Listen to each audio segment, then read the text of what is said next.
And good evening, everybody. Happy Wednesday. I hope everyone's having a fantastic week so far. And a lot of stuff is going on in crypto this week. And this weekend coming up is going to be amazing. We've got some major events coming up. We've got Shrapnel doing their STX 1.1 event starting tomorrow, so be ready for that. And then we also have Karate Combat, which is going to be happening on Friday. And I'm going to be live streaming that. I'm going to be live streaming it on my channel, and I'm going to be live streaming it to Brave Talk, so in the Brave browser community. So that's going to be exciting. You definitely do not want to miss that live stream, because I'm going to be doing commentary. I'm going to be giving some karate tokens away. It's just going to be a really good time, a lot of fun. We're going to be doing a lot of different things on that live stream. Of course, being a martial artist, I'm going to be giving you my commentary as well. And, just come, invite your friends, get popcorn, come and have a great time. Just join us, have a great time. It's going to be a whole lot of fun. So anyway, we are here to talk about decentralized social media platforms. Now, we're going to talk about some pros, maybe some cons, different perspective. And if you have your perspective on what how you think about that, put them in the comments section. Or if you jump in the chat, let me know what's going on. Let me know what you're thinking about it, because I think that what's happening, especially with Web3, is it's really creating the opportunity for a more decentralized social networking experience. And especially with the fact that the heavy hitters, the major players, really have a stranglehold on these social media platforms, and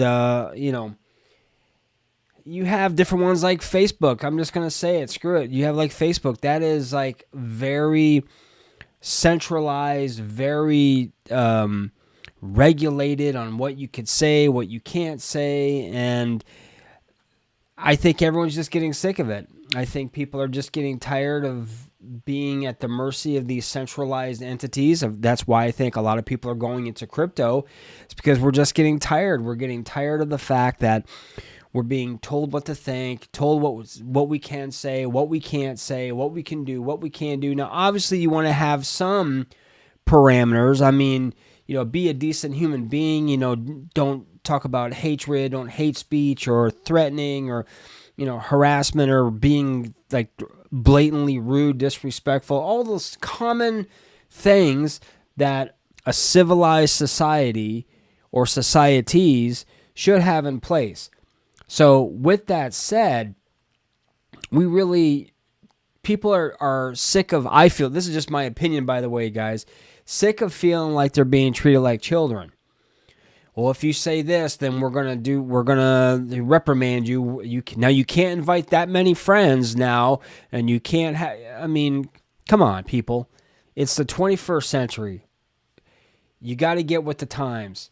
And I think that when we are dealing with social media platforms or social communities, if you will, which is basically what I'm talking about. I'm talking about, like the Twitters and the Facebooks and all that kind of stuff. But there's a lot of different up and coming social platforms that are doing a lot more. They're gamifying their platforms, such as school. That's just one where my wife actually has her community on school, and she loves it.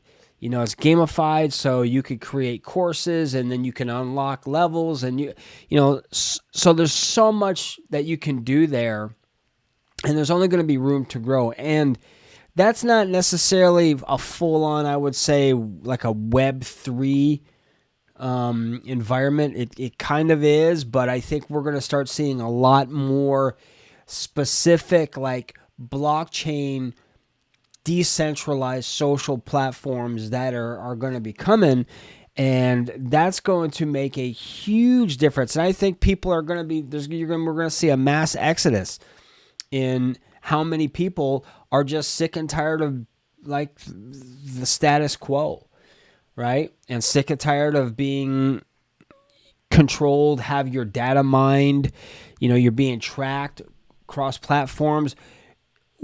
When you're dealing with, of course, centralization, that's the, sort of like, what is it? The dystopian kind of environment where now, you're being watched. Everything you say is being tracked. And there's a lot of things going on now, too, where on platforms, and I heard about this. I saw a video the other day by the Coin Bureau of how if you have a difference of opinion, and they didn't say exactly what platforms, but they will actually, there's actually bots that will argue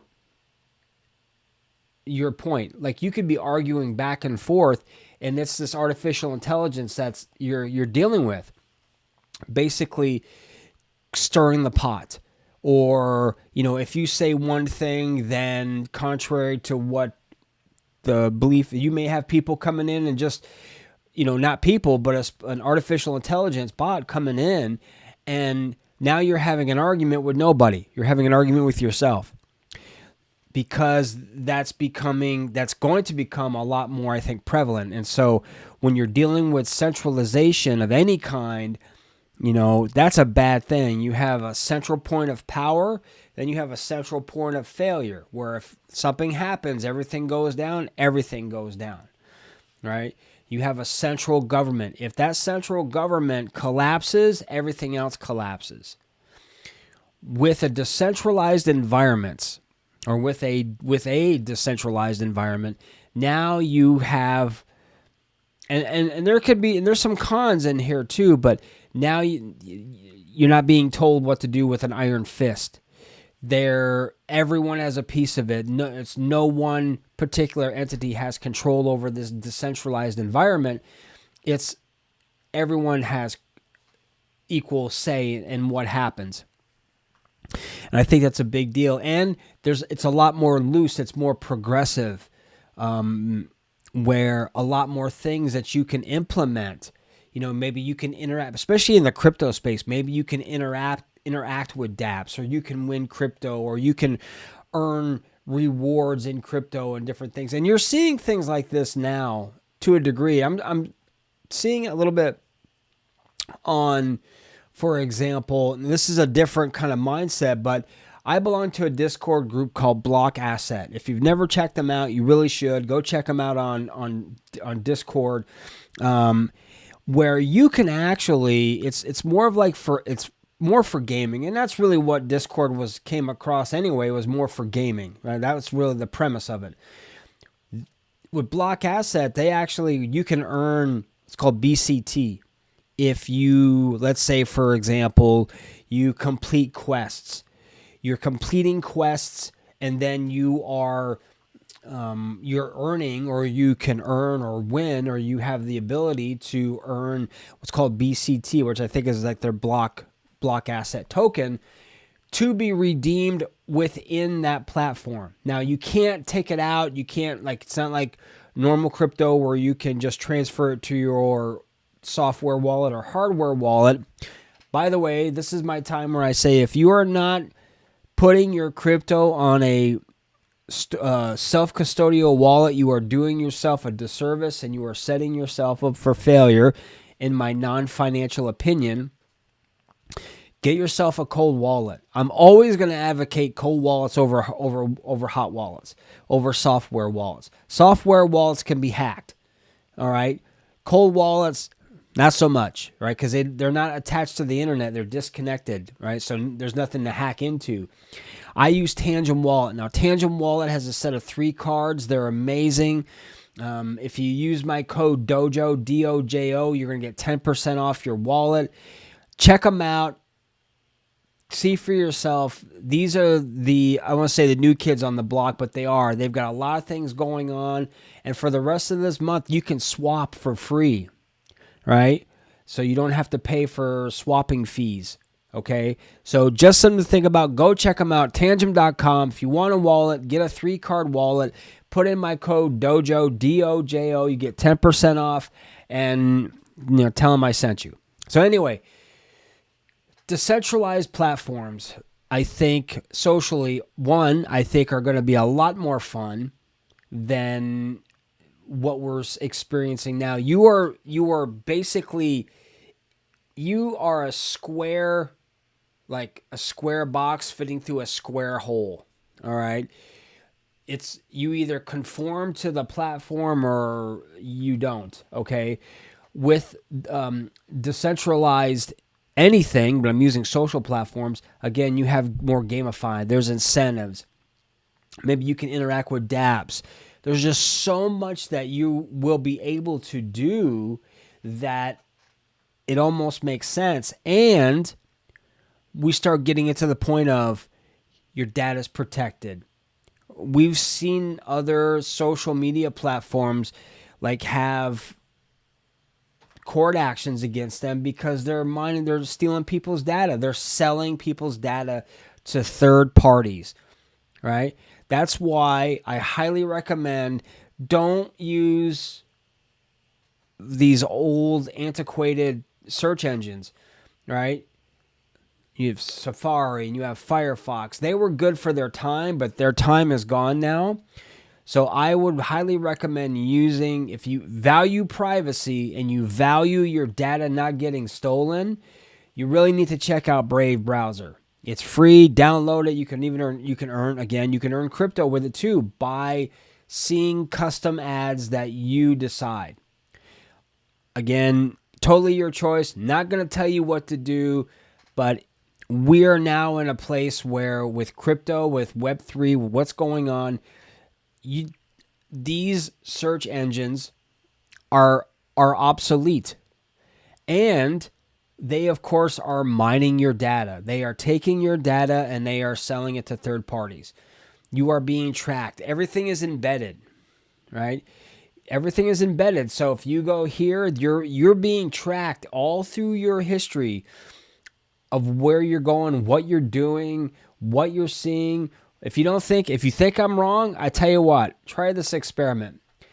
Go ahead, someplace, any platform, YouTube, Amazon, type in Google, whatever, and type in that you're looking for a particular item. Give it a little bit of time, because guess what? Everywhere you go, you're going to start seeing freaking ads for that thing that you're looking for. Now, unless these search engines are totally clairvoyant and they can see ahead in the future, you're being tracked. You really are. And I don't know about you, but I'm not digging on that. I don't want someone to know like what websites I'm visiting or what I'm looking at on Amazon or what movies I want to try to see this weekend and have them keep coming up. That doesn't interest me at all, right? I am very much in that realm of decentralization. Now, I have a crypto community on Facebook, and I really don't go on Facebook that much. The reason that I don't so much is because it serves really no purpose. It's not fun. It's just blah, right? It used to be, when the first came out, of course, anything that's new is innovative. It's like, wow, this is really cool. You can reconnect with people and you can do this and you can do that. Well, now I think people are shifting and moving away from that because we're seeing all the negative stuff that's going out and how the algorithms of, and not just Facebook, but other ones as well, are, again, compromising your safety, compromising your security, compromising your data, and just, it's like coming into your house and saying, here, watch this, watch. You don't have a choice. We're just giving you this. So decentralized social media platforms, I think we're going to see them really come up in the next 3 to 5 years, maybe even less. There's some that are being developed. Again, as I said, I'm bringing up the with school, and there's other ones as well where you can create courses, you can unlock it, and it's gamified. So now it's not just, here it is, this is what it is, and you have to just kind of suffer with it. You can adapt. You can create your own communities and make them fun. You can make them interactive. You can make them more incentivized by, if you're active, if you're doing certain things or you're commenting, then it opens up another layer. And you go from there and it opens up another layer. Having platforms, especially from a community base, where you can go in where no one is in charge, but everybody is. Now, here is a major drawback with, because I got to do both, right? I got to add in the sweet and the sour, right? Or the sour with the sweet.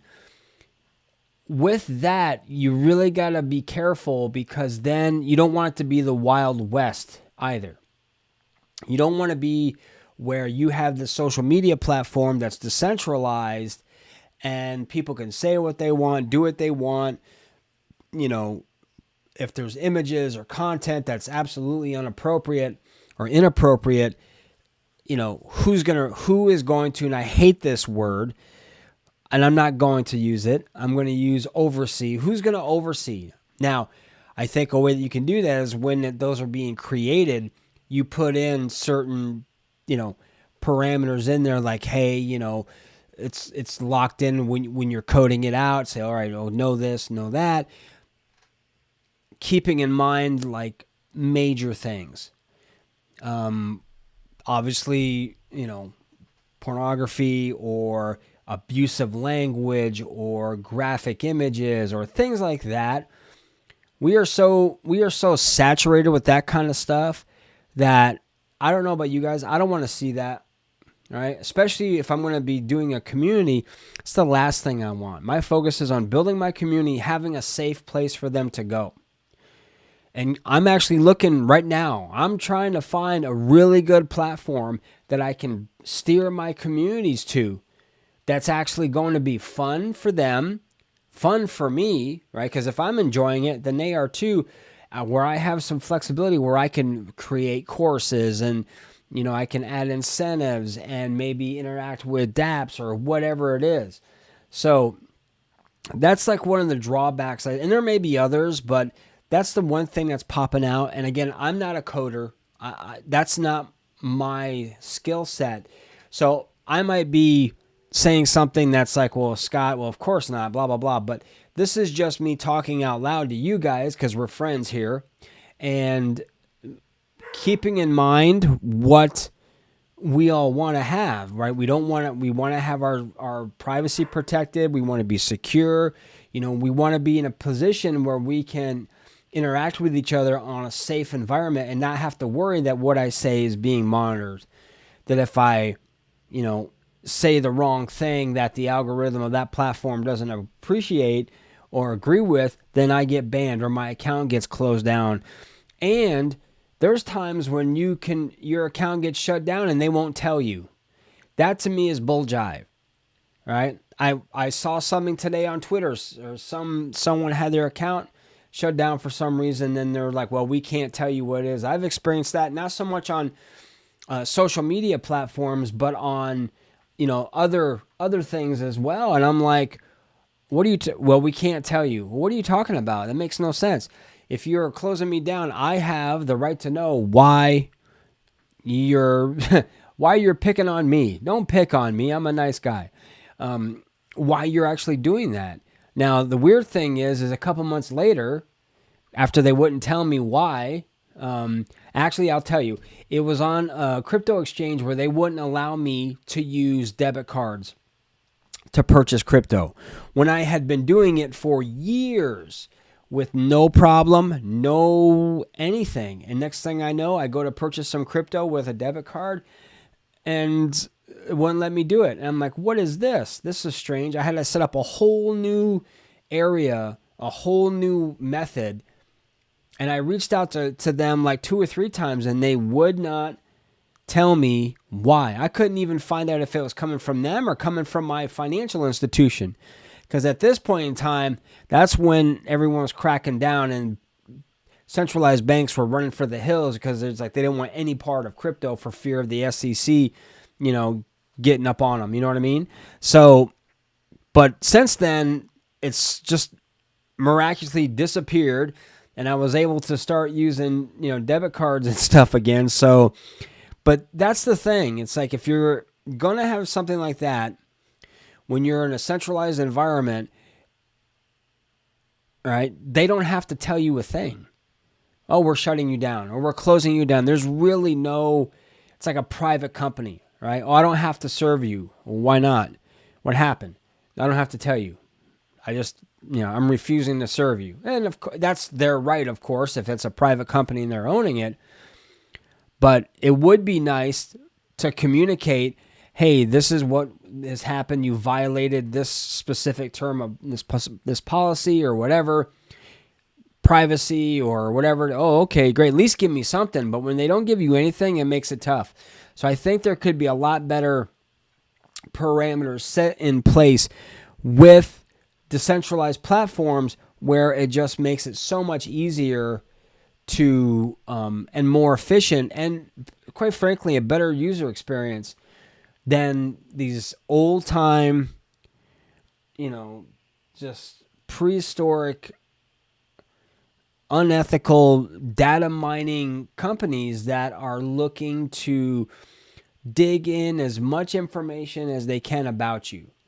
All right? So that's kind of my thoughts in regards to when we're talking about decentralized social media platforms, especially for communities. And I'm talking about this communities. Now, it seems like I may be picking on 1 or 2 of them. I'm really not. And if you are here watching, thank you so much for being here. Let me know who you are. Hit that like button. We're talking about decentralized social communities versus centralized communities and why people, I think, are migrating or will have a serious migration away from centralized social platforms to decentralized ones.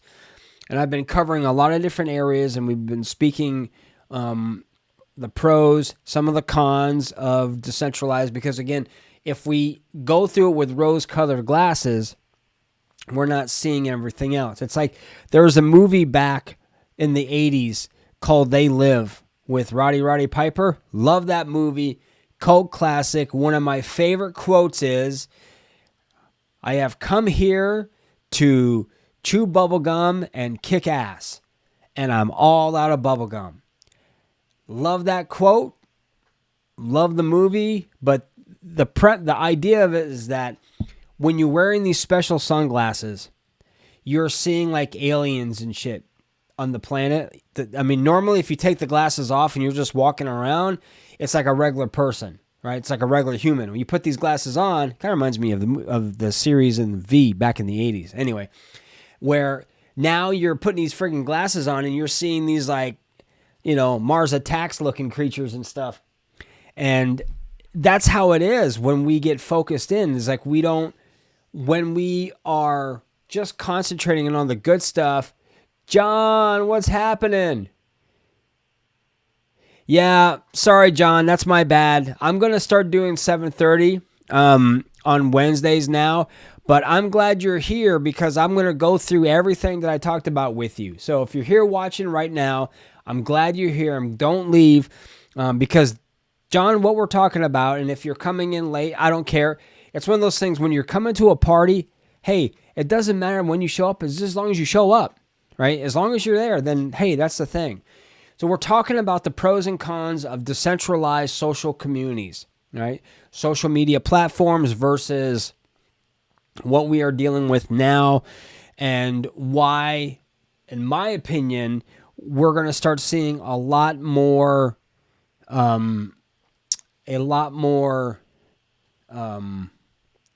people migrating away from the Facebooks and from these other ones, and they're going to be going to more decentralized social communities, especially the more they get developed and the more they're put out, because I think that's going to be a big draw away from the Facebooks and everything else, because, as I said earlier, my wife has she has her community on school, and she loves it. I think it's pretty cool too. It's gamified, so you can do certain things. You do certain you hit certain milestones, and then it opens up more opportunities to do things where you can, if you're doing courses, which is what it is, and maybe it opens up another lesson in that course. You can do PDFs. I mean, there's videos and stuff in there. So there's a lot of different things that you can do in regards to how you interact with these decentralized social communities. And moreover, that you're not being tracked. Your data's not being mined. You don't have Big Brother standing over you, right? 1984 saying you can't say this, you can't do that, you can't. Now, don't invite too many friends, in one day, because we're going to shut down your account, or, don't hit these certain keywords because then that's going to violate whatever policy it is and we're going to shut you down, but we don't have to tell you why. Decentralization, I think, is really going to be taking hold, and it's already starting that now. And I'm just, I'm really looking forward to finding a platform that is going to make it just enjoyable. I don't go on Facebook really that much anymore. I don't like it. I really have no purpose for it. People that I would hang out with, I would hang out with them anyway, or I would have their, their contacts. Now, again, depends on what you're doing. It does serve a purpose, but it's morphed. People don't trust Facebook anymore. They don't trust the fact that, when you go on to that platform, that, hey, if I say something, then then I got to be careful, because if I say a certain thing, then, and who knows who are you actually talking to, a person or an artificial intelligence bot, which is coming out. So what I was saying before is Coin Bureau did a video about that, where now it's going to be a thing where these organizations are going to be leveraging and sort of like, dare I say, weaponizing artificial intelligence. So from a political standpoint, so you go in and you are talking about maybe a political perspective you have. All right, you're not being argumentative, you're not being difficult. Then all of a sudden someone, or who you think is someone, comes on to your thread or your comments and says something back to you, and now you're engaged in this conversation or this argument where you think you're actually dealing with a human being, but you're really not. You're dealing with artificial intelligence. You're dealing with a bot. That's going to be happening. And it's easy for that to happen because if you're in a centralized environment, central point of power, hey, just get that set on, put it into your platform, and now if someone has, certain keywords or phrases or whatever they deem, they can automatically trigger a response from an artificial intelligence bot or whatever, posing as a regular person because they can do it. And now you're going off on this funky, crazy ass tangent argument and it doesn't serve. So that's another reason. Plus, with all the data mining and everything else, I'm very passionate about this, as you can tell, and I just I really feel that within the next couple of years, we're going to be seeing a lot more people migrating away from these centralized social communities.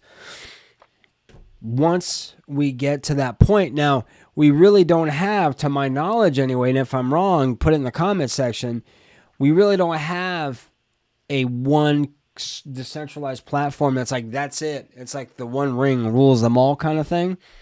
And once that happens, once that's in a place where people are really going to be like, holy smokes, this is amazing. You are and it spreads.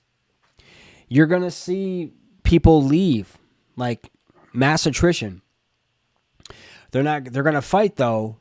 And here's the thing, depending on what again, I talk about this too with your browser. What browser are you using? Are you using Safari? Are you using Google? Are you using Firefox? Look, all those web browsers are geared to track you, to feed you ads, to make you like see what they want you to see. Like if you type in something in Google, it's been proven. All these organizations have like class action lawsuits against them for violating privacy, right? So I never use Safari or Firefox or any of that stuff. I only use Brave Browser. Brave Browser is the only browser that I use because I am very protective of where I'm going, what I'm doing, what I'm looking at. I don't want to see ads. I don't want to be tracked, right? Brave also has a VPN that you can use, and I have that. I have a firewall. I have a VPN. I also have an encrypted email address. Look, the days of having a Gmail account or a Yahoo account. Now, if you want like a burner, like junk email where you don't care all the crap goes to, then fine, whatever. I have that too. But for anything of substance, especially in regards to crypto or anything along those lines, I will use my Proton Mail account, which is free, by the way. It's an encrypted email service. So literally, I could send someone, let's say, for example, I don't know, a crypto address, right, to send crypto to me or whatever, or vice versa, okay? I can send that, and I'm not going to worry about it. It's going to get, what's the word I'm looking for? It's intercepted by something or someone because it's encrypted. So especially now, securing your browsing history, securing your data, securing your privacy, securing your conversations with people. And even though email is, again, another antiquated service that, we still have, but I think it's time is going to be coming.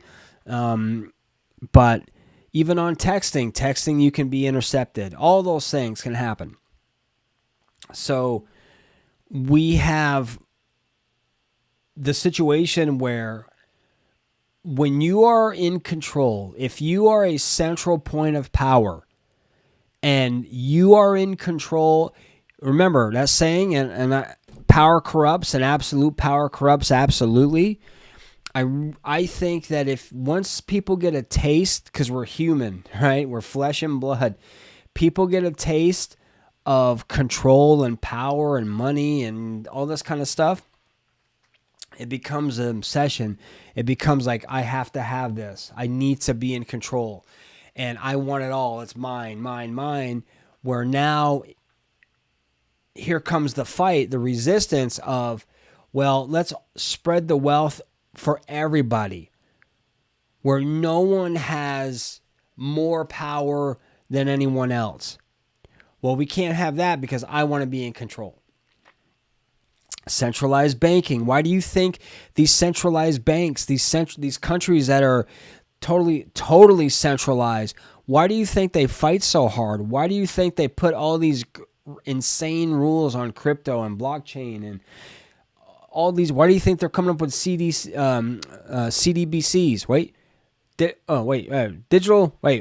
Digital bank.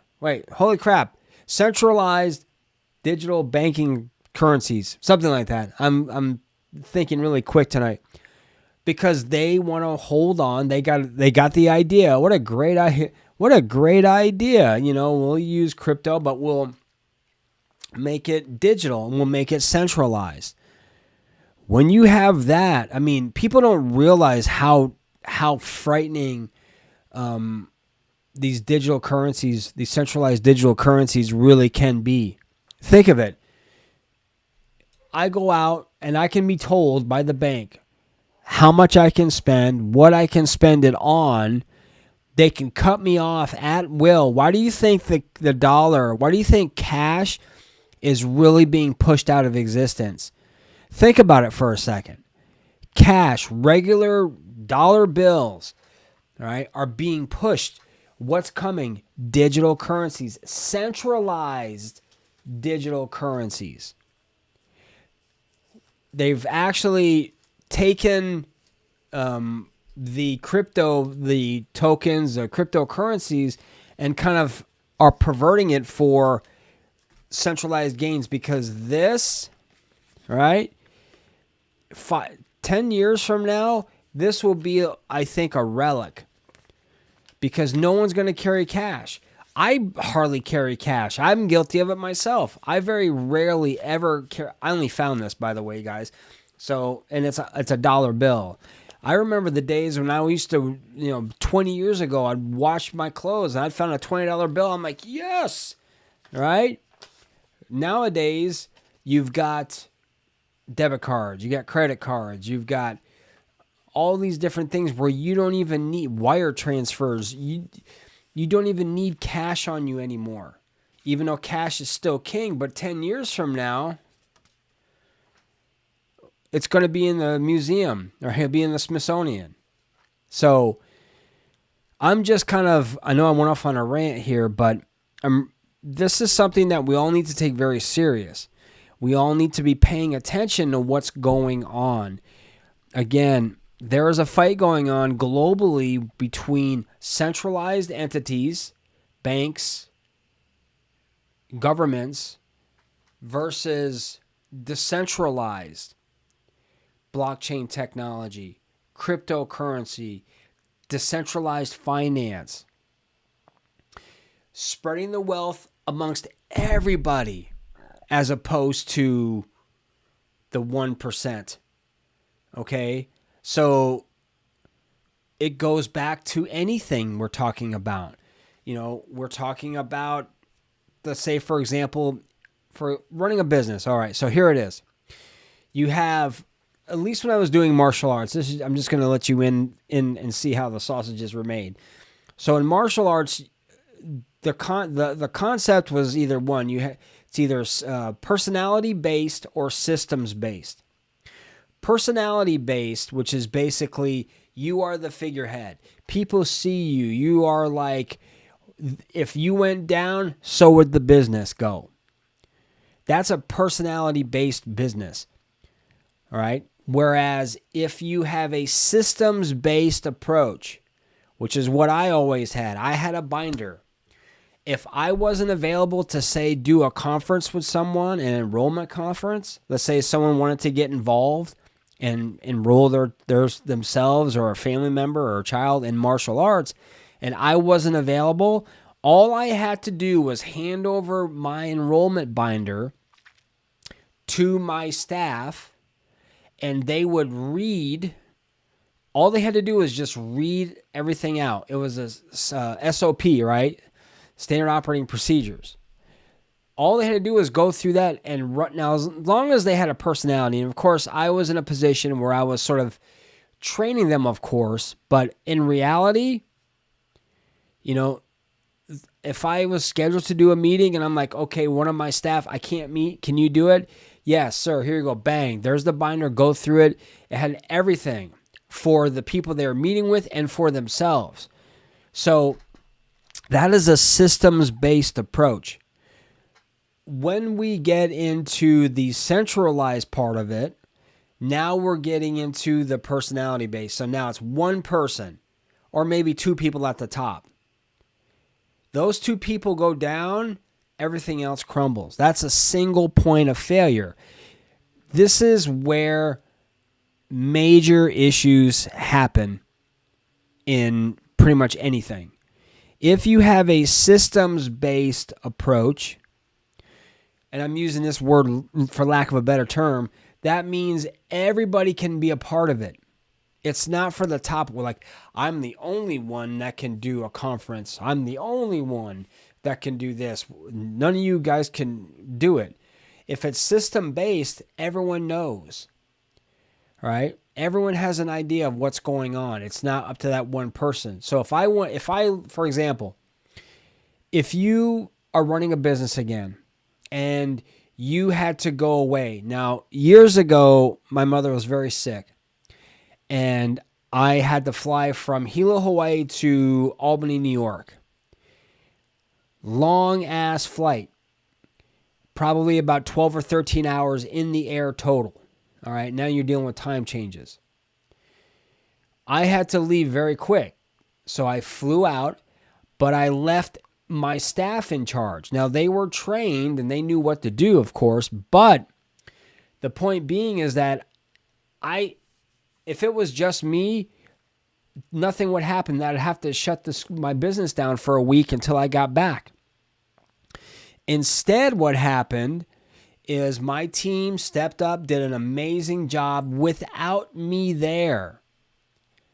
I came back and, they were tearing it up. And then 2 weeks later, I had to go again for another situation with my mom. But the point being is I didn't have to be there. They handled it.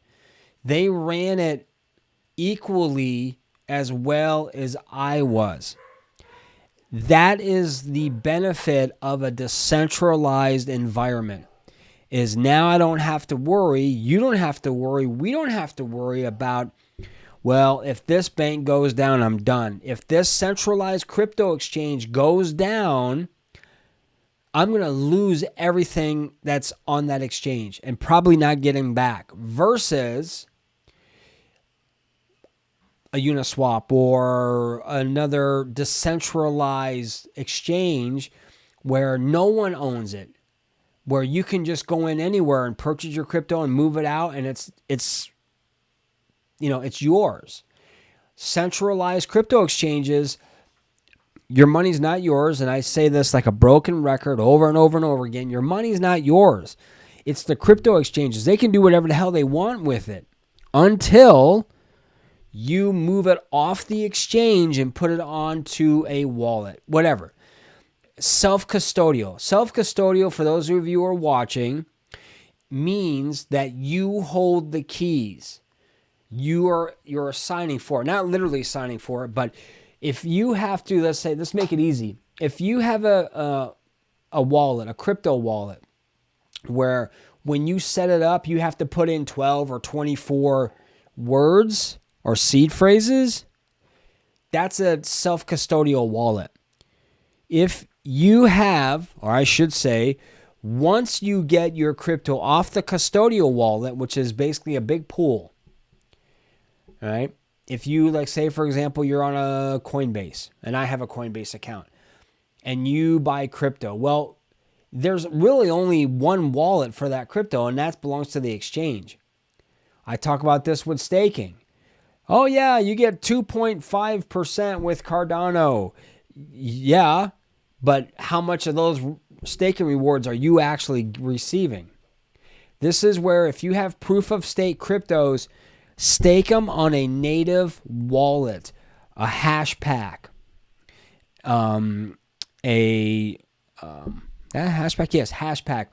Or you have, say, for example, like a, VeChain, you have and I just totally lost the wallet name, but you are able to get all those rewards. Lace wallet for Cardano, right?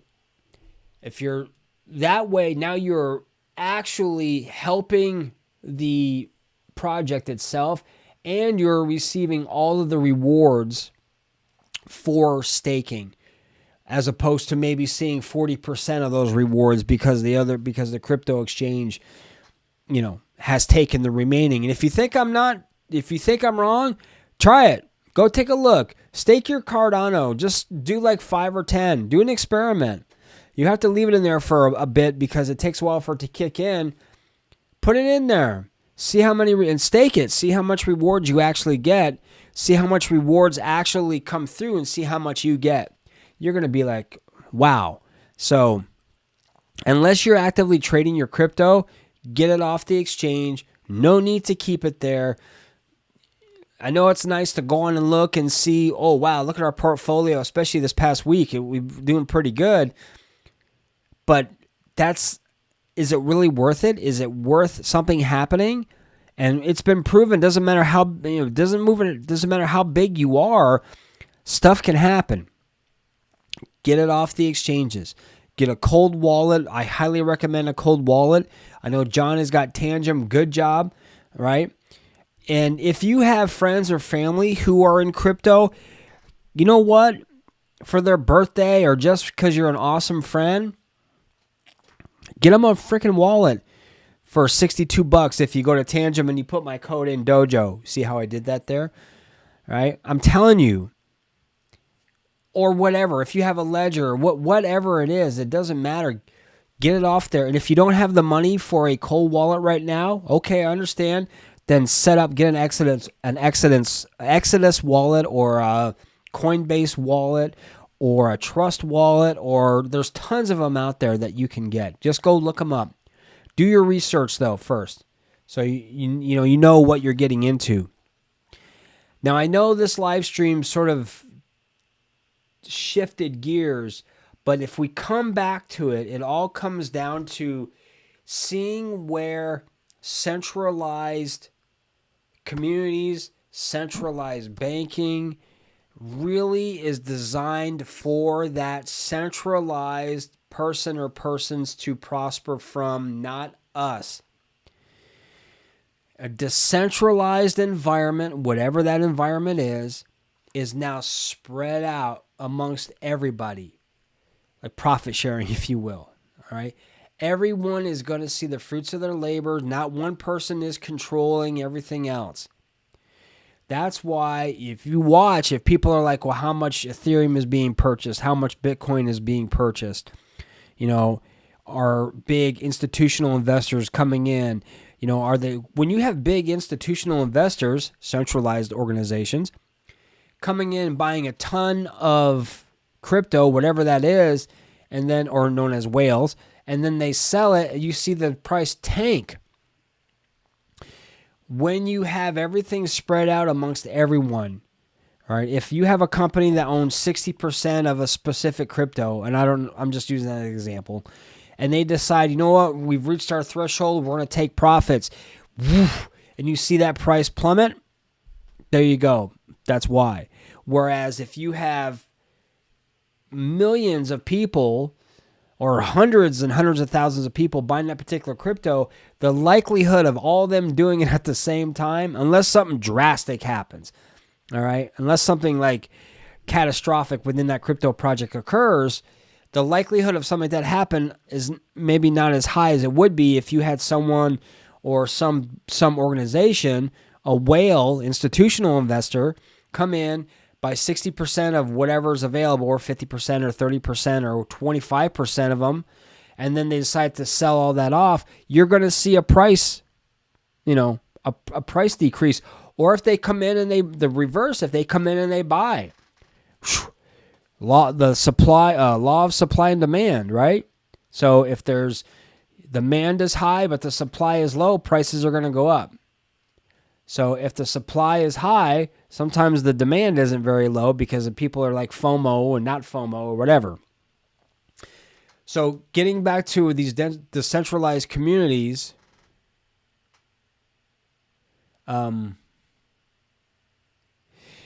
decentralized communities, this is where I think Web3, we're going to be headed, where we're going to be seeing everyone go. And I just want to make sure that everyone is being aware and of when you are doing whatever you're doing. You're surfing the web, you're going through and you're doing different you're going on these social platforms for your communities. Really take a good hard look and say, man, there's no engagement, there's no fun. It's like I have a crypto community on Facebook, and it's to try to get any kind of interaction is like cutting teeth. It's very, very difficult to do because there's no incentives for people, right? It doesn't make it fun. When we can create a fun environment that's interactive and engaging and it's got incentives to it, man, I want to be a part of that. There's a party going on up in there. So that's my thoughts. That's my rant on decentralized communities versus centralized communities. Again, we just got to be aware of when we're dealing with that there are, we need to be careful of especially when we're dealing with communities anyway, what's being said, what's being, what is being put into place to not allow for, obscene behavior or graphic images or hate speech. Those things, of course, are common areas that we should not tolerate because no one wants that. So, and I'm never a fan of children being on social media platforms until they're at a certain age, because there's a lot of stuff going on, especially as martial arts. There's a lot of predators out there too that will engage with children on social platforms. So if you're watching this and you're a parent, set some parameters. For us, it's like our kids don't have Facebook. They're not on Twitter. But then you have to watch out for TikTok or for Instagram. And I'm not a fan of those. I'm not a fan of those either. So I just wanted to come out and put this out here to you to at least get us thinking about moving away from this centralized dictatorial social environments that we find ourselves in because we have no other options. Those options are coming. There is a light at the end of the rainbow, and I'm really excited about it. So does anyone have any questions for me? And if you do have questions, you can put them in the comment section below too, and I will answer them for you as well. And if not, and then real quick, John, I'll reach out to you a little bit later. We're going to talk about this for a second. We're going to actually see, even though I said it, if 8 o'clock is better than 7:30, maybe I'll do a poll. And maybe we'll do that. So anyway, you guys, if you stayed to the end of this video, congratulations. I'm proud of you. Remember, like, subscribe, share, hit that notification bell. It's a small click for you, but it's a big deal for me. Hope everyone has a wonderful day. So remember, tomorrow begins the Shrapnel STX, Shrapnel Training Exercises 1.1. Friday. So tomorrow, Friday, and Saturday. And Friday, I will be live streaming the Karate Combat 44 from Mexico here. So it will be also on our YouTube and also Brave Talk as well. Brave Community is going to be airing my live stream. So I'm really looking forward to that. I hope everyone has a great evening. Thank you so much. And remember, here at the Crypto Dojo, crypto never sleeps. Good night, my friends.